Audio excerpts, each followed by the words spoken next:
Bueno, iniciamos una jornada muy interesante. Vamos a tener dos grandes expertos en paisaje. Vamos a hablar del paisaje medieval con un equipo de arqueólogos.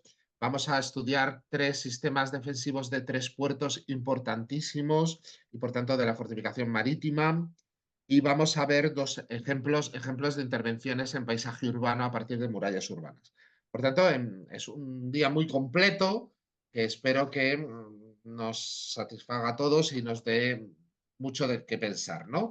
Tenemos primeramente la presentación de metodología para la caracterización de los paisajes culturales del doctor arquitecto Antonio Lluela Jayo, que es doctor por la Universidad de Valladolid y por la Universidad Federal de Minas Gerais. Es experto ha sido profesor, discípulo de Campos Benuti en Milán, ha sido experto en gestión de urbanismo, también es un experto en sistemas de infraestructuras de datos y sistemas GIS, es miembro experto de los comités internacionales del ICOMOS para los paisajes culturales y para las ciudades históricas y ha trabajado en multitud de planes de gestión y candidaturas de bienes patrimoniales de UNESCO complejos, algunos paisajes culturales tan complejos como pueda ser el de Río de Janeiro. Muchas gracias, Antonio, por estar aquí con nosotros y te cedo la palabra para que empieces tu disertación. Gracias. Bueno, pues buenos días a todos y muchas gracias por invitarme a este encuentro. Además de lo que ha comentado Fernando sobre mi currículum, quizás es importante también reseñar que formo parte del Comité Científico Brasileño de Fortificaciones y he participado y continúo participando, pues una candidatura abierta de la candidatura a las fortificaciones brasileñas a Patrimonio Mundial. Pero voy a hablar más bien desde la perspectiva del paisaje cultural y como son muchas las ideas que quería transmitiros, voy a empezar rápidamente a hablar de ello, si me deja la aplicación. Me pidieron que hablara sobre una metodología de caracterización de los paisajes culturales. Mi experiencia más amplia y más directa de este asunto fue los 3 años que estuve trabajando como consultor de UNESCO y del Instituto de Patrimonio Histórico Artístico Nacional en Río de Janeiro, y que derivaba de toda una experiencia en trabajos de ordenación del territorio, paisaje en Castilla y León y en Minas Gerais, también en Brasil. Por lo tanto, era una metodología, como vais a ver, bastante ya consolidada a partir de finales, incluso de los años 90, en España, cuando trabajé en las directrices de ordenación del territorio de Valladolid. Voy a intentar contároslo desde un punto de vista de cualificación de la fortificación, con algunos trabajos y algunas bases de datos que he manejado últimamente y que me parecen muy interesantes para explicar esta noción de paisaje y territorio. Los procesos de resignificación lo vimos en Madrid en el 2022, cuando estábamos celebrando el primer aniversario de los paisajes de la luz, cómo es necesario revisar las declaraciones y las protecciones de los bienes antes de cualquier otro trabajo, el tema de la cartografía y las infraestructuras de datos espaciales, los sistemas de información geográfica, que también citó Fernando, el tema de los planes de gestión, y voy a acabar con una serie de conclusiones, ¿no? Lo primero que tengo que decir es que, desde mi punto de vista, hubo un error de partida, ¿no? La propia convención se separa en el patrimonio cultural y el patrimonio natural y el patrimonio mixto, ¿no? La convención, estoy hablando del 72, y desde entonces vivimos con una especie de dicotomía, ¿no?, permanente entre la idea de patrimonio natural y la idea de patrimonio cultural. En el caso brasileño, que quizás es el que mejor conozco ahora mismo, tengo que decir que las 6 últimas declaraciones han sido basadas en la idea de paisaje cultural, justamente intentando recuperar las conexiones entre el sitio y el elemento natural, ¿no? Esta dicotomía, esta separación forzada, desde mi punto de vista, del patrimonio natural y del patrimonio cultural, ha ido intentando resolverse a lo largo del tiempo, ¿no? Y quiero remarcar 2 puntos clave. Uno es la definición de paisaje cultural por parte de UNESCO, como en 1992, que coincide además con la Cumbre de Río y con el cambio de la COP basada en el desarrollo sostenible a las COP que estamos asistiendo como protagonistas de cambio climático, de biodiversidad o de desertificación, que son las que actualmente definen nuestros trabajos, ¿no? Y el contexto en el que nosotros desarrollamos nuestros trabajos. Pero además de esto hay que decir que surge la Convención para la Salvaguardia del Patrimonio Cultural, como en el caso anterior y como en el caso de la discusión para la resolución de la Convención en el 72, la participación de Brasil va a ser muy importante. Y en el año 2011, ayer nos lo estuvo exponiendo, quizá no tan intensamente como nos hubiera gustado a todos, porque él es el verdadero padre de esta propuesta, digamos casi entre lo metodológico y lo instrumental, la recomendación sobre el paisaje urbano histórico, de la cual Francesco Bandarín es uno de los principales actores, ¿no? Luego, a partir de todo este trabajo y sobre todo desde el Comité Científico Internacional de Paisajes Culturales, estamos intentando ver cómo reconducir la idea de patrimonio cultural desde esta idea más amplia, que es la idea de paisaje cultural, y desde la idea de los sistemas territoriales, el territorio y su gestión a través del Historical Urban Landscape. Por tanto, dos conceptos van a ser básicos en toda mi conferencia. Una es el concepto de paisaje cultural, que yo os recomiendo que miréis en las Operational Guidelines, en las directrices operativas de UNESCO, tanto la versión del 2021, que es la que yo más voy a citar aquí, como la reciente versión de julio del 2023, que debe ser la 23ª. Me parece desde la creación de la convención. Es decir, las Operational Guidelines se actualizan permanentemente, pero al mismo tiempo nos dan pistas de las nuevas líneas de trabajo de UNESCO en todo esto, ¿no? Desde que surge Paisaje Cultural, son distintas las iniciativas para revisar declaraciones existentes o incorporar nuevas declaraciones basadas en la idea de paisaje cultural. Se mantienen las tres categorías, cultural, natural y mixto, pero al mismo tiempo se introduce la componente o la dimensión de paisaje cultural como una especie de subcategoría, pero que es una subcategoría transversal, porque si veis en la última revisión del listado oficial de la página de UNESCO, que ya llegó a tener 185, ahora solo tiene 124 paisajes culturales, de los cuales 112 corresponden a la Declaración de Patrimonio Cultural, 10 a la Declaración de Bienes Mixtos y 2 a la Declaración de Patrimonio Natural, ¿no? Hice un estudio, que es el que tenéis en pantalla, sobre las distintas categorías de paisajes culturales ya declaradas. Y esto en el contexto también de que estábamos comenzando los trabajos de Río de Janeiro. Río de Janeiro, como era obligado, fue declarado como paisaje cultural en la categoría de, perdón, como patrimonio cultural en la categoría de paisaje cultural, ¿no? Y lo que había que hacer era, como fue de los primeros y fue un trabajo muy esforzado por parte de todo el equipo de redactor, quedó pendiente la clasificación de estos paisajes, porque sabéis que en la definición de UNESCO de paisaje cultural se definen 4 tipos de paisajes. En realidad son 3 y 2 subtipos, que son los paisajes diseñados intencionalmente, los paisajes de evolución orgánica, tanto vivos, por ejemplo, masas forestales, de las cuales Río pues, está lleno, como aquellos fósiles o reliquia, que pueden ser los morros o los cerros de Río de Janeiro, tan característicos desde el Pan de Azúcar, Corcovado, Gavia, etc., ¿no? Y los paisajes asociativos, que son aquellos paisajes asociados a valores o a elementos simbólicos destacados de la ciudad, como por ejemplo pues el Cristo Redentor o el propio Pan de Azúcar, ¿no?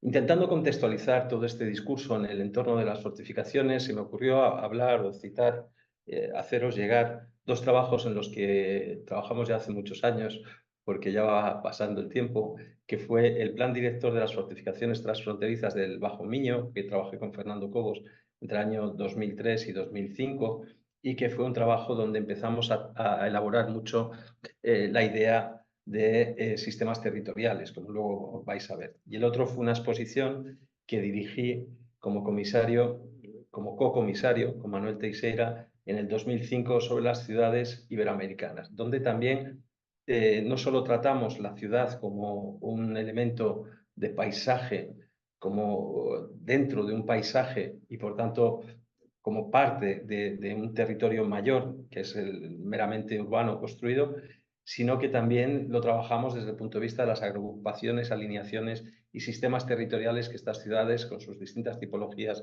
y sus distintas características funcionales y de fundación, ¿no? De origen de fundación, etcétera, tenían. Intentamos repetir esta experiencia en Río de Janeiro, que fue declarado Capital Mundial de la Arquitectura y el Urbanismo en el 2020, pero no fue posible. Pero sí se hizo toda una propuesta de recuperación de ese concepto, siempre basado en la idea del lugar, de artificio, de territorio y de memoria, ¿no? La memoria como aquellos elementos o documentos que nos permiten llegar a la configuración síncrona y asíncrona, ¿no? De esos conjuntos, el territorio como el dominio en el cual esos elementos patrimoniales se insertan, el artificio como toda la construcción intelectual que le da soporte, también lo veremos próximamente, y el tema del lugar o el tema del sitio como espacio natural, ¿no? Por lo tanto, si vamos a cualificar el patrimonio cultural, para nosotros todo patrimonio cultural es paisaje. Muchas veces digo, incluido el sable del general Osorio, por ejemplo, que es bien patrimonio nacional en Brasil y es solo un sable, pero si no se le pone en el contexto, pues no se puede entender, ¿no? ¿Y cuál es este contexto? Por un lado, el contexto natural y cultural, por otro lado, la selección de aquellos valores más representativos, universales y excepcionales, en el caso del patrimonio mundial, pero al mismo tiempo que tengan una representatividad, una integridad y una autenticidad adecuada, ¿no? El tema de la relación espiritual, simbólica y sensible con el sitio, ¿no? Es algo que también está en las directrices operacionales de UNESCO, pero que yo diría que más en el caso brasileño que en el caso, por ejemplo, español o en el caso portugués, es algo que está muy dentro, ¿no? También por el tema de la incorporación de la cosmovisión, la visión indígena o la visión de pueblos que llegaron a Brasil durante los procesos coloniales, como es el pueblo afro-brasileño, ¿no? El tema de la integración de estos elementos hace con que los límites tengan que ser más amplios y al mismo tiempo definidos con mayor precisión, ¿no? Y por tanto, ampliar la zona tampón, por un lado, la buffer zone, pero por otro lado también incorporar otras áreas de influencia que pueden afectar a los valores reconocidos del bien, ¿no? Más luego todo el sistema de procesos participativos o de procesos de difusión de la información sobre el bien, que son fundamentales para su gestión futura, y que ahí entra todo el tema que vamos a hablar también un poco de las tecnologías de la información geográfica y los sistemas de información geográfica, ¿no? Por tanto, eso nos va a dar distintas escalas, como ya dice la Carta de Xi'an de 2005, ¿no? Que habla de la importancia del entorno como elemento que amortigua. Ayer tuvimos una conferencia fantástica sobre las fortificaciones de Vauban y de los estudios que se están haciendo en Francia sobre este tema, ¿no?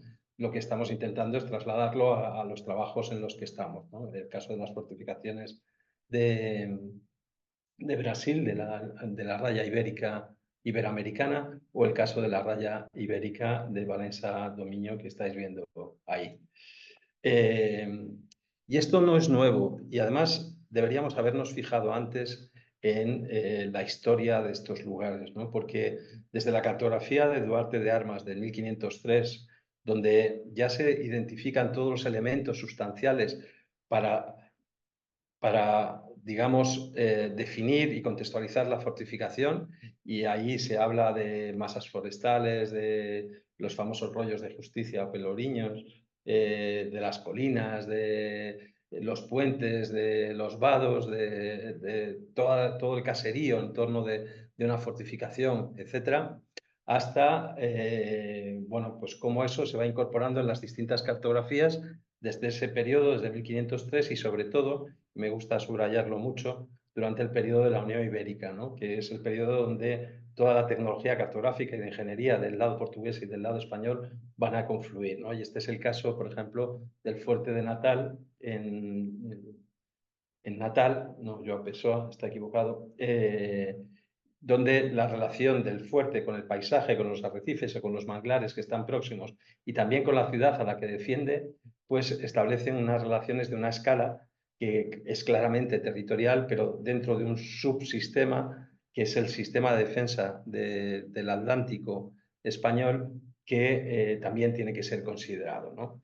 Y en esta implantación de una serie de fortificaciones bajo un plan director de los Austrias, ¿no? En este caso, se produce otro diálogo que para nosotros va a ser muy importante a la hora de analizar, de gestionar y de ordenar las fortificaciones, que es si la fortificación se adapta o si la fortificación se impone al lugar donde está, ¿no? Este es el caso cuando se produce la Unión Ibérica, rápidamente, en 1582 ya, 1583 creo que es la fecha exacta, Bautista Antonelli está visitando la bahía de Santos en el estado de Sao Paulo y funda este fuerte, que es el fuerte de Santa Amaro, perfectamente adaptado al lugar, y lo funda con otro ingeniero, que es Gaspar Sampérez, que es el que va 3 años después a fundar el fuerte de los Reyes Magos en Natal, ¿no? Zona noroeste, no en la zona sureste, donde estaba el otro. Y se hace con una proposición completamente diferente, donde el artificio, es decir, el trazado que San Pérez traía de Italia y de España, pues se impone sobre el propio sitio y por tanto domina el artificio sobre la propia naturaleza, ¿no? Al contrario de lo que pasaba antes. Esto se expresa muy bien en algunos documentos como la relación de plazas fuertes de Brasil de Diego Campos Moreno de 1609, donde empiezan trabajando exclusivamente lo que es la fortificación, pero rápidamente eso se transfiere a la cartografía por una familia de cartógrafos muy importante, de los cuales además uno de ellos va a hacer el primer plano conocido de calidad métrica de Madrid, que es Pedro Teixeira, pero tanto su padre, Luis Teixeira, como su hermano, João Teixeira, que va a ser el autor del Atlas de Brasil y del Atlas de Gran Pará Maranhão, pues van a inserir esos fuertes y esas fortificaciones dentro de lo que es el territorio y dentro de lo que es el paisaje del lugar, con unas cartografías muy bonitas, no tanto de calidad métrica, porque son vistas como las que llegó a hacer Leonardo da Vinci, por ejemplo, en la ciudad de Milán, pero con un estilo muy característico que se va a aplicar tanto en este atlas, que es el Atlas de Brasil, como en los atlas posteriores. Y aquí la fortificación siempre se pone en relación con el sitio, con los accesos, con los fondaderos, con las pequeñas poblaciones, con los ingenios del azúcar, que van a ser muy importantes para la creación de esta fortificación y que dentro del territorio pues, forman claramente un sistema territorial patrimonial muy importante, ¿no? Que no se puede extraer ni separar ni de las fortificaciones ni de las grandes poblaciones, ¿no?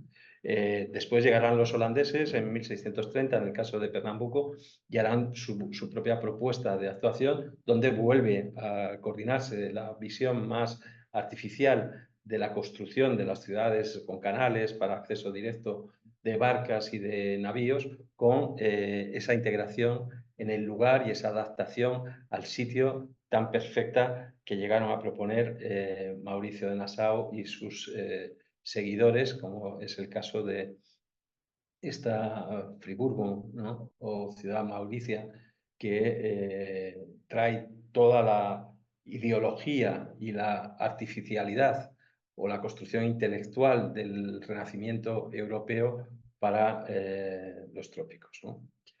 En paralelo se está haciendo el mapa de España, el Atlas de Pedro Teixeira Albernaz, hermano de João Teixeira, el autor de los otros dos atlas, y de nuevo vamos a percibir lo mismo, ¿no? O sea, en su sensibilidad a la hora de hacer cartografía, incorpora los elementos fortificados, pero también incorpora aquellos elementos que interfieren claramente con los elementos fortificados, como son los puertos, las islas, los cabos, las playas, los fondaderos, las distintas barreras por tanto, hacen que esa cartografía sea útil para los navíos y para el tránsito como para la defensa de estos lugares, ¿no? Es un atlas fantástico que tiene 113 láminas de toda la península ibérica y que unifica la visión tanto de los puertos portugueses como de los puertos españoles, ¿no?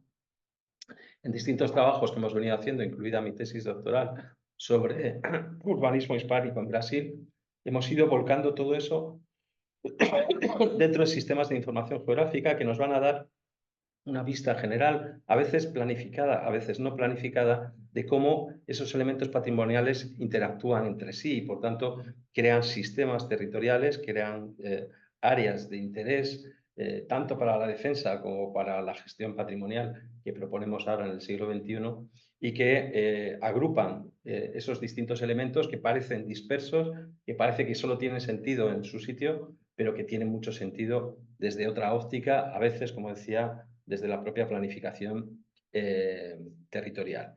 Y esos sistemas territoriales, en el caso de Brasil estamos hablando de 8.000 kilómetros de costa, cuando nos aproximamos a las bahías o a las ciudades capitales, pues se van redefiniendo, ¿no? Este es el caso de Salvador de Bahía, capital del Imperio Hispánico, los 60 años que duró la Unión Ibérica o el dominio filipino, como llaman los portugueses, pues tiene distintas aproximaciones. Una es más territorial, más amplia, que es la bahía de Todos los Santos, y la otra es el frente marítimo de la ciudad de Salvador, ¿no? Y aquí vais viendo cómo los distintos fuertes se van incorporando en una secuencia de tiempos para la defensa no solo de la propia ciudad, sino de los ingenios de azúcar que hay en el entorno, ¿no? Tenemos que subrayar que la intervención española en estos lugares fue muy importante debido sobre todo a la presencia de estos ingenios, ¿no? Que son los ingenios de azúcar. Durante el dominio filipino, la Unión Ibérica, se va a multiplicar por 5 la economía del azúcar en Brasil, y esto exige una defensa frente a los enemigos que nosotros mismos habíamos llevado, que son franceses, ingleses y holandeses principalmente, ¿no?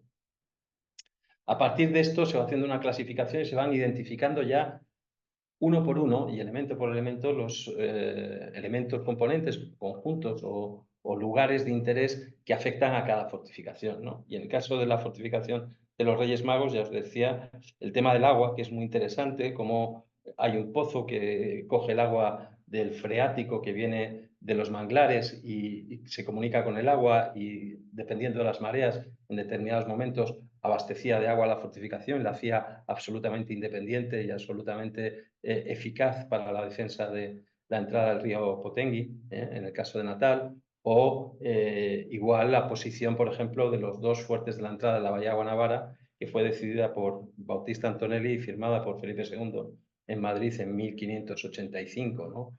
O, por ejemplo, este caso, que es el caso de la fortificación de Cabedelo, en João Pessoa, donde todavía se conservan algunos de los cañones del periodo filipino, ¿no? Y se ve que tanto la posición del fuerte como su relación con el paisaje pues va a ser crítica para el éxito de la defensa de esta población fundada en 1595, más o menos, por orden del rey de España, ¿no?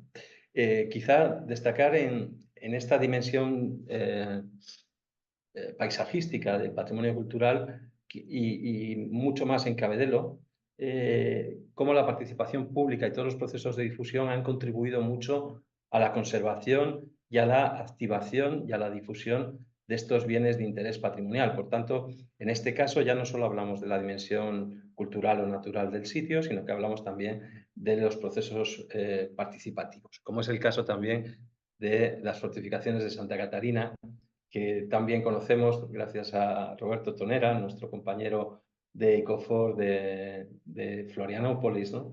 Y donde entramos tanto en la definición, ellos hicieron una serie de planes de acción que ahora están ejecutando parcialmente para la recuperación de todas estas fortificaciones, y se fue viendo pues ya muy en detalle tanto el funcionamiento del sistema territorial norte de la defensa de la isla, como el funcionamiento de cada uno de los elementos patrimoniales, y cómo eso, puesto en valor y generado como un recurso turístico, pues está siendo uno de los lugares más visitados de Brasil y uno de los lugares con más éxito, ¿no? En ese buscar elementos componentes de la fortificación, no solo buscamos los elementos defensivos, sino aquellos elementos que son críticos, ¿no? Como son los pozos y las fuentes, ¿no? Como ya dije anteriormente en el caso de Natal y como suscribo ahora.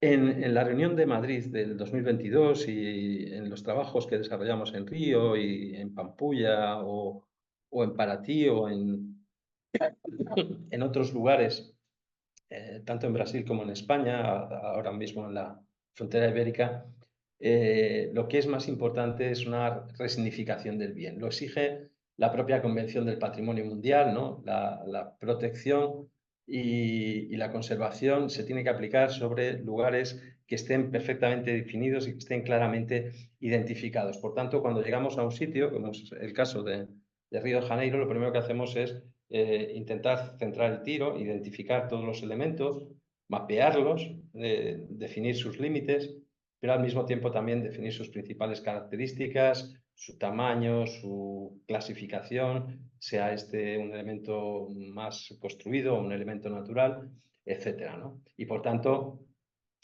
bajar a un nivel de detalle sobre lo que fue la clasificación aprobada en el 2012, ¿no? Cuando empezamos este trabajo, decía para UNESCO y para el Instituto de Patrimonio, definimos 4 áreas de entorno. Luego vamos a ver que eso ya está definido de alguna forma en el artículo, creo que es el 118 de las directrices operacionales, de las Operational Guidelines de UNESCO del 2023, entre otras, y en algunas anteriores también, ¿no? Pero unas son los elementos y conjuntos a ser protegido, otra sería el paisaje cultural que lo envuelve como elemento de valor patrimonial y, por tanto, elemento core, ¿no? Pues estamos hablando que el área core debe incluir aquellos elementos que doten de valor al bien principal, ¿no? Sea este, por ejemplo, un convento o una fortificación, como es el caso, ¿no? Y luego 2 áreas de entorno. Un área de entorno donde vamos a defender la protección de esos valores culturales de forma directa, que es el área de entorno 1 o el área buffer zone, que denomina UNESCO, y una segunda área que es aquella que envuelve los sistemas territoriales que interfieren con el bien. Por ejemplo, los ríos, que se ve muy claro, ¿no? Si lleváramos agua contaminada en un río o un río perdiera sus caudales a la hora de atravesar un bien cultural declarado Patrimonio Mundial, podría interferir en los valores del bien. No de forma directa, pero sí de forma indirecta. Por tanto, cuando delimitemos esos bienes, tenemos que delimitar todo eso. Y os voy a poner el caso del Jardín Botánico de Río de Janeiro, uno de los jardines botánicos más bonitos que he conocido en mi vida, pero cuando llegamos a ver el Jardín Botánico, que está en esta parte central, no sé si vais a ver el cursor, pero está en esta parte central de Río de Janeiro, resultaba que el Jardín Botánico solo tenía 3 bienes protegidos. Y uno de ellos era la portada de la fábrica de pólvora de Grandjean de Montigny, el otro era la propia fábrica de pólvora, el almacén de pólvora, y el otro era, creo que era la fachada de la Escuela de Bellas Artes del centro de Río de Janeiro. Y era para proteger el jardín botánico. Eso estaba en la declaración de bien de interés cultural a nivel nacional. Y nosotros llegamos y dijimos, hombre, es un jardín botánico, es un jardín botánico maravilloso, ¿no? Entonces llegamos a sacar 258 elementos de interés y los fuimos valorando en una tabla por su interés natural, científico, técnico, artístico, histórico o meramente cultural, simbólico o sensible, ¿no? Porque nos transmitía determinados valores.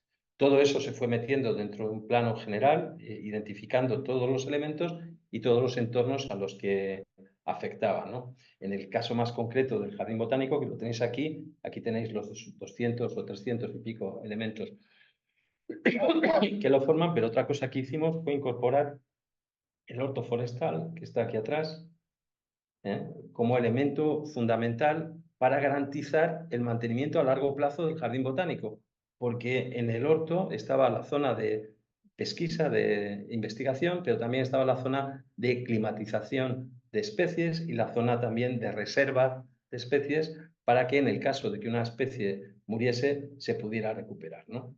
De todos estos elementos que íbamos identificando también igualmente los valores y por tanto íbamos dotando a todos los elementos de valores universales y excepcionales que se pudieran incluir en la candidatura. Esto que hicimos para el Jardín Botánico lo aplicamos en todos los otros bienes, de tal forma que prácticamente cubrimos no solo el área declarada, que es un área de unos 153 millones de metros cuadrados, sino también el buffer zone, ¿no? Y toda la zona exterior, que acabó siendo un área de en torno de 320 millones de metros cuadrados, ¿no? Y que podéis ver aquí a partir de las zonas de especial declaración.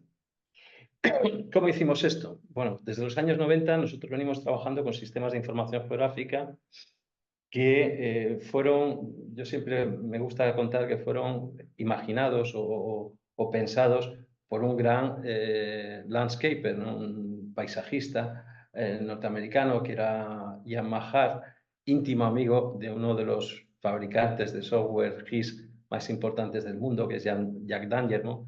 Y su empresa se llama ESRI, Environmental System Research Institute, ¿no? Entonces, a partir de ahí y de un concepto que ellos llaman de overlay mapping, crean dos mapas, un mapa de capacidad y un mapa de fragilidad. Y superponiendo esos dos mapas, van definiendo las características del territorio.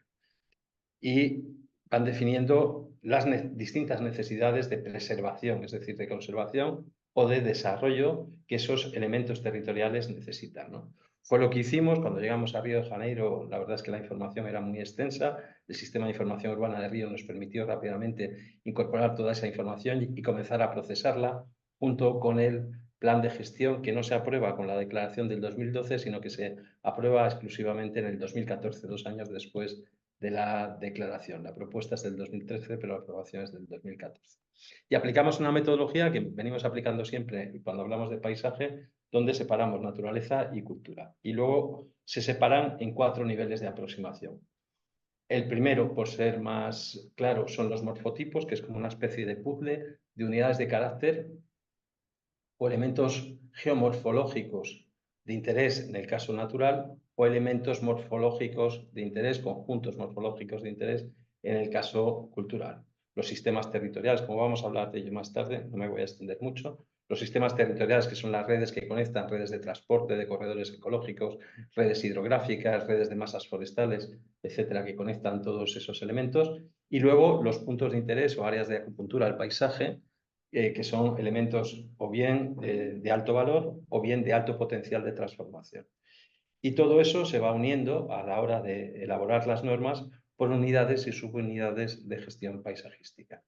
Para la primera construcción, que son los morfotipos, tenemos que hacer una lectura abstrayéndonos de los elementos construidos, es decir, de las bases naturales sobre los cuales el territorio se apoya, ¿no? Es el mapa que tenéis a la izquierda aquí, que es el mapa de morfotipos naturales. Y para el tema construido, pues hacemos otro mapa, en realidad son 2 mapas, que es el mapa de usos de una especie de mapa de usos del suelo, que llamamos morfotipos culturales, y un mapa también de ecosistemas o procesos antrópicos activos que afectan al bien, ¿no?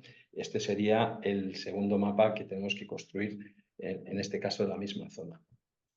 Con estos mapas y estas leyendas construimos una especie de base sobre la cual ir identificando los puntos de interés paisajístico, por supuesto los morfotipos, a los cuales luego asociamos las distintas ordenanzas del paisaje. Este es un mapa de morfotipos naturales de la zona del lago Rodrigo de Freitas, del lago Rodrigo de Freitas, que es una de las zonas donde están las playas de Ipanema y Leblon, por ejemplo, y hacemos un levantamiento del lago antes de su aterramiento, de los ríos, de las masas forestales, de los distintos niveles de masa forestal por altura en la ladera, que esto va a ser muy importante a la hora de establecer las normas, tanto en las normas patrimoniales como en las normas urbanísticas y en las normas territoriales. Identificamos los morros, los tabuleros, los cerros, en fin, todos los elementos topográficos de interés,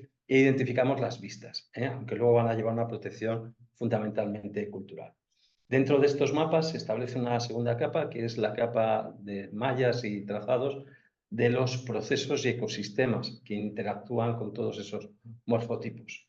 Lo mismo en el lado cultural, donde identificamos los distintos tipos de suelo, los grandes equipamientos, las áreas protegidas por el planeamiento, y los transportes, tipos de vías, etcétera, ¿no? Existen otro tipo de ecosistemas culturales que conectan todos esos elementos, por ejemplo, los equipamientos, ¿no? Entonces hacemos mapas específicos de equipamientos, etcétera.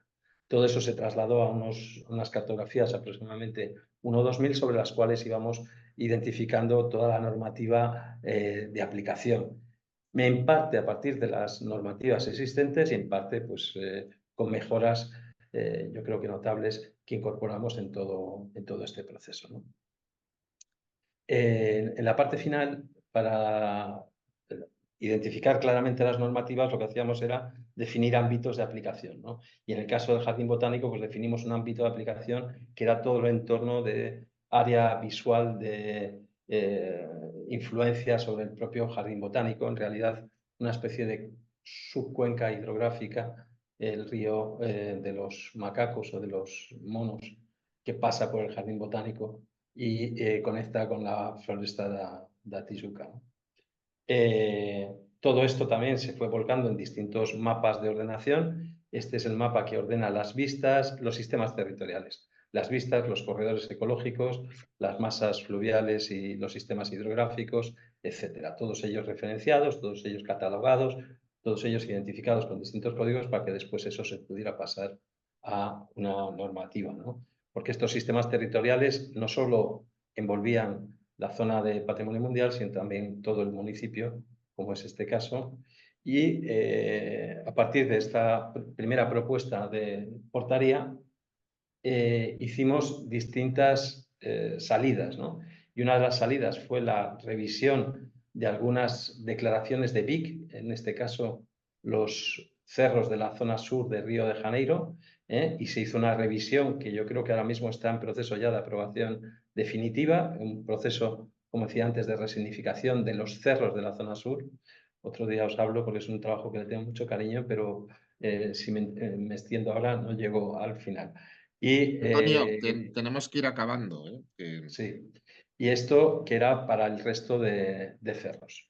El resultado final fueron 6 cuadernos, un cuaderno metodológico, un cuaderno que iba haciendo la ratificación de cada uno de los bienes, un cuaderno con las normas para morfotipos y sistemas territoriales, un plan de acción que identificaba los puntos de acupuntura al paisaje de mayor impacto y donde mejor podríamos afectar a todo el territorio, y luego una serie de normas de aplicación, por ejemplo, de infraestructuras verdes o de aplicación de normas de carácter de aplicación de vegetación por paisajes, etc. Bueno, todo esto se llevó a un plan de acción, una especie de plan de gestión, pero mucho más aplicado y concretado. También se hicieron normas para el plan director urbanístico y normas que fueron al plan metropolitano, que en aquel momento estaba siendo elaborado por Vicente Loureiro y Jaime Lerner, y que también está siendo ahora mismo definitivamente aprobado. Bueno, voy a hablar solo muy rápidamente, porque me queda poco tiempo, de los planes de gestión. Los planes de gestión también están definidos en las directrices operacionales. Os recomiendo una lectura detallada antes de abordar cualquier tipo de trabajo de este tipo. Como os decía, todo surge en torno a la ciudad de Oro Preto. El primer plan de gestión es hecho por Viana de Lima en el año 1970 a 72, y luego revisado en el 76.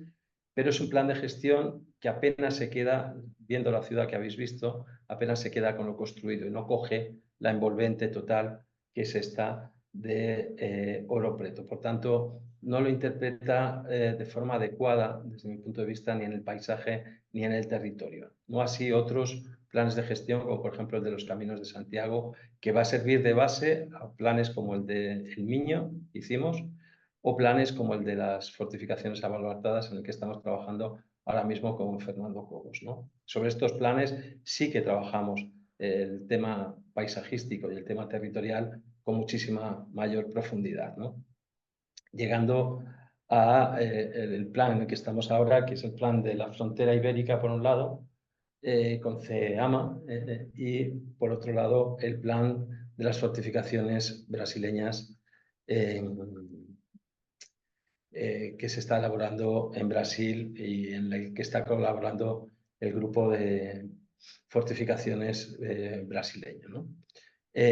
Ya en estos planes, tanto a la escala territorial más amplia como a la escala de detalle, el paisaje y el territorio son fundamentales y, por tanto, todos los elementos que tienen que ver con ríos, montañas, agrupaciones de fortificaciones para cierre de puertas y fronteras entre los dos países, etcétera, pues ha sido analizado prácticamente desde el inicio, al mismo tiempo su relación con el patrimonio natural, los espacios naturales, etcétera. Y ya acabo. Con ello quería transmitiros lo que para mí son 5 pilares metodológicos a la hora de pensar el patrimonio como paisaje cultural en el territorio. El primero es el tema de participación y coordinación. Todo lo que os he contado, por supuesto, ha sido elaborado por grandes equipos multidisciplinares donde todo el mundo agrega una parte importante del conocimiento, ¿no? Es necesaria esa transdisciplinaridad, esa visión transversal y constructiva, ¿no? Para poder llegar a resultados eficaces. El segundo tema es la coordinación y participación. Muchos de esos técnicos que participaron eran de organismos públicos con responsabilidades sobre el territorio. El tercero es utilizar el paisaje como base tanto del análisis como de la ordenación. El cuarto es el tema de la tecnología. Esto sería imposible sin las tecnologías de la información geográfica y sobre todo las infraestructuras de datos espaciales que nos permiten interoperar con los distintos actores y hacer que esos planos y cartografías que habéis visto sean construidos de forma colectiva. Y en quinto y último lugar, el tema de la máxima difusión en los procesos participativos. Por supuesto, estos proyectos fueron presentados cientos de veces en cientos de foros, como estoy haciendo ahora mismo. Y esto es todo, porque creo que ya me he pasado un poco del tiempo. Muchísimas gracias.